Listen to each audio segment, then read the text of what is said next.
Epstein's accomplice and former girlfriend is working to get her sex trafficking conviction overturned, and today she urged the Supreme Court to take up her pending appeal. Meanwhile, President Donald Trump spoke about his relationship with Epstein, whether he's ever visited Epstein's private island, and his power to pardon Epstein's associate.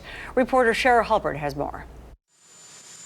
Despite a trip abroad, President Donald Trump still can't escape questions about Jeffrey Epstein. In Scotland Monday, Trump took time out of meeting with British Prime Minister Keir Starmer to answer questions about Epstein, trying to put distance between himself and the late convicted sex trafficker. For years, I wouldn't talk to Jeffrey Epstein. I wouldn't talk because he did something that was inappropriate. I never had the privilege of going to his island.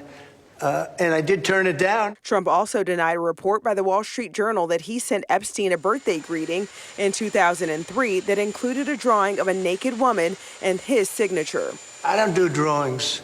I'm not a drawing person. Meanwhile, Epstein's former girlfriend, Ghislaine Maxwell, is urging the Supreme Court to take up her pending appeal after a New York-based appellate court ruled against her. Despite being sentenced to 20 years in federal prison for carrying out a years-long scheme to groom and sexually abuse underage girls with Epstein, her attorneys argue that she should have been covered by a non-prosecution agreement Epstein made with federal authorities to plead guilty. They say, "We are appealing not only to the Supreme Court, but to the president himself to recognize how profoundly unjust it is to scapegoat Ghislaine Maxwell for Epstein's crimes." When asked, Trump didn't rule clemency out.